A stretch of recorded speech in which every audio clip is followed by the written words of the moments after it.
sino yung gusto kong mamatay ngayon. Tapos, yung choices, rapist or your father. Siyempre, pinili ko yung rapist. Dapat lang yung ginawa mo, Beshi. Kasi kahit papano, nabawasan naman dito sa mundo yung mga ganong klaseng tao. Kaya nga. Uy, Burikat. After ng class, gala tayo. Punta tayo sa mall. O sige, libre mo naman yan kaya go ako dyan. Sandali lang, Bes, ha? Sasagutin ko lang, tumatawag si nanay. O sige lang, Besh. O hello, Nay, napatawag po kayo. Anak, ang lolo mo. Umuwi ka dito ngayon, bilisan mo. Ano po? Emergency. Si Lolo? Ano po nangyari kay Lolo? Anak, Dasiga. Dasiga, umuwi ka na dito ngayon. O sige po, Nay. Sige po, uwi na po ako dyan ngayon. Besh, uwi mo na ako, ha? May emergency lang. Sige, Besh. Go lang, go. Ingat ka, ha? Sige. Nay, kamusta si Lolo? Ano po nangyari sa kanya? Anak, patay na ang lolo mo. Inatake siya sa puso. At may tao daw na pumili sa kanya para mamatay. Ha? Sino naman daw po yun? Inaalam pa ng mga pulis. Pero wag kang mag-alala, anak. Kapag may balita na at nalaman na kung sino yung taong yon, babalitaan kita, ha? Sige po.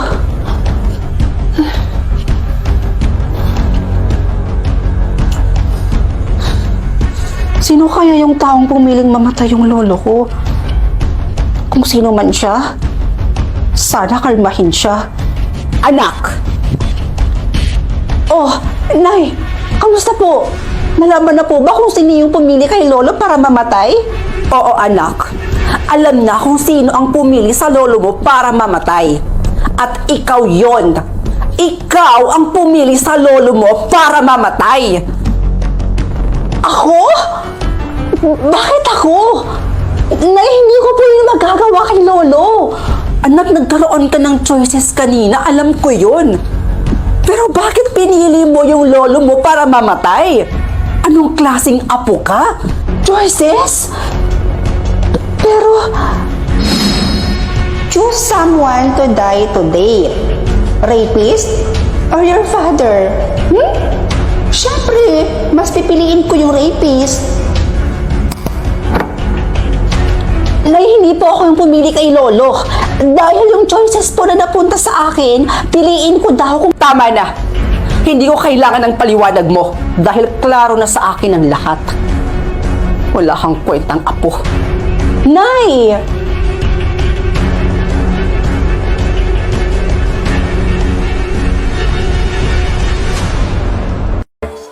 Chuchay! Maymay? Bakit? Tara, bugtong-bugtong tayo? Sige ta! Bugtong-bugtong lang pala Ang dali lang naman yan. Ay, ang yabang mo naman. O sige, tingnan natin kung masasagutan mo to. Bugtong-bugtong, nagtago si Pedro, nakalabas ang ulo. Yun na yun? Ang dali naman. Pako ang tamang sagot. Nakachamba ka lang. O, ako naman ako naman. Bugtong-bugtong, isang prinsesa nakaupo sa tasa. Di kasoy! Bleh! Siyempre, madali lang naman yan. O eto, mahirap na to. Hindi mo ito kayang sagutan. O, hinila ko ang tadyang, lumapad ang tiyan. Payong ang tamang sagot, Maymay. Mahirap daw. O, ito naman. May balbas pero walang mukha. Na isang tamang sagot. O, ito naman. Isa ang pasukan, tatlo ang labasan. Kamiseta ang tamang sagot. Ne. O, ako naman. Bugtong-bugtong. Isang hukbo ng sundalo, dikit-dikit ang ulo. E di wales. Na na na na na. Ito naman, sagutan mo to. Alam ko naman hindi mo na ito kayang sagutan. Kaisa-isang plato, kita sa buong mundo. Hindi ko nasasagutin yan, Maymay. Naiinis na ako sa'yo. Pikon, pikon, pikon. Di wow sabaw, di wow sabaw, di wow sabaw, walang may pake. Hi guys! Kayo na lang ang sumagot. Ang makahula ng tamang sagot, bibigyan ko ng GCash. Ano? G ba kayo? Sagot na!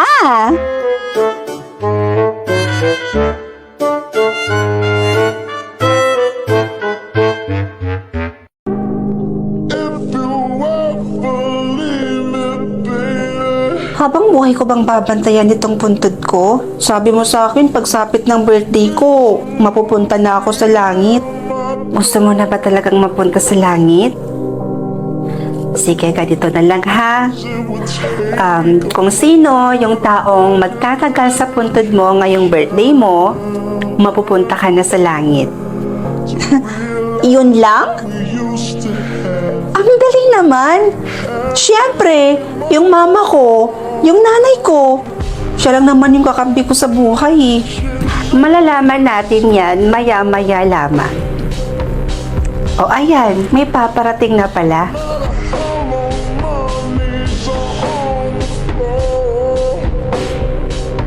Best friend ko. Ayan, eto nga yun. Pangalan na nga niya to. Hi best friend, happy birthday. Pasensya ka na ha, hindi na ako nakadala ng pasalubong. Pasensya ka na rin ha, kung hindi na kita nadalaw nung nakaraan. Paano ba naman kasi? Mawawalan na ako ng scholarship. Di mo na kasi ako napapakopya. O siya, alis na ako best ha. May exam kasi kami ngayon. May final exam kami. Bye! Happy birthday ulit! Ano ba yan? Wala pang 1 minute, umalis na agad. Hayaan mo na. Ayaw mo ba nun? May chance ang maging tama yung sagot mo. O ayan, may paparating na pala ulit.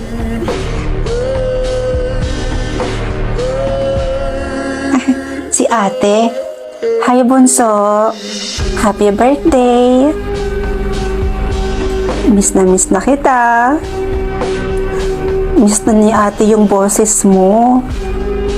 Miss ko na rin yung pagsabihan mo ko ng, ate, tumaba ka na nga dyan. Kakain na tayo oh. Ate, huwag kang magpapalipas ng gutom kasi magkakasakit ka niyan. Bunso, miss na miss ko na lahat ng yun eh. Nakakamiss ka sobra. Siguro kung nandito ka lang, tapos buhay ka pa, tapos birthday mo, di sana kumala na tayo ngayon, diba? Magra-rides tayo. Diba gustong-gusto mo yon? Kaso wala ka na eh. Pero ayos lang. Okay lang. Kasi alam ko naman na masaya ka na ngayon.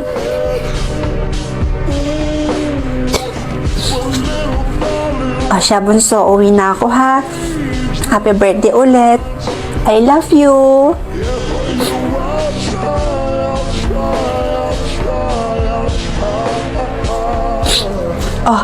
Andyan na yung mama ko.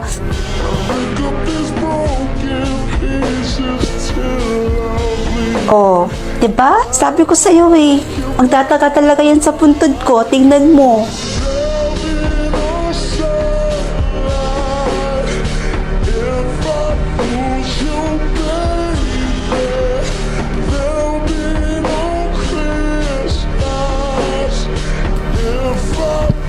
Sa ngayon, yung mama mo ang may pinakamatagal.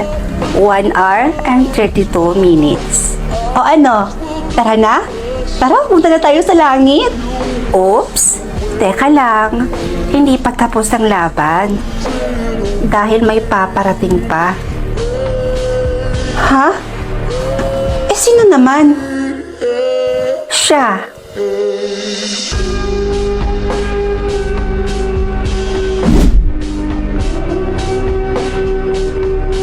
Tara, punta na tayo sa langit. Oops, teka lang. Hindi pa tapos ang laban. Dahil may paparating pa. Ha? Eh, sino naman? Siya.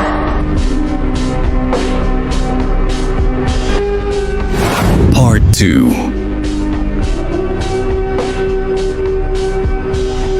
Ha? Si Yaya? Imposible namang magtatagal yan sa puntod ko. Tingnan natin.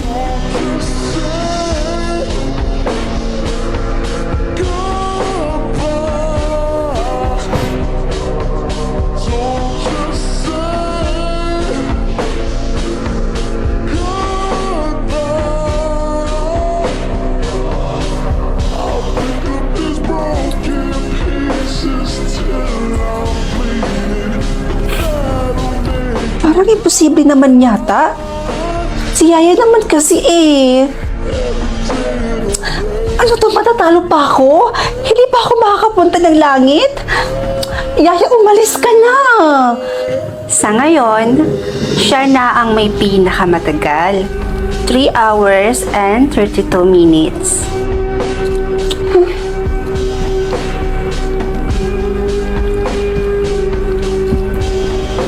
O siya, tara. Naghihintay na ang liwanag sa atin. Ha? Eh di ba talo ako? Di ba yung usapan natin kung sino yung magtatagal sa puntod ko? Tapos yung hula ko yung mama ko?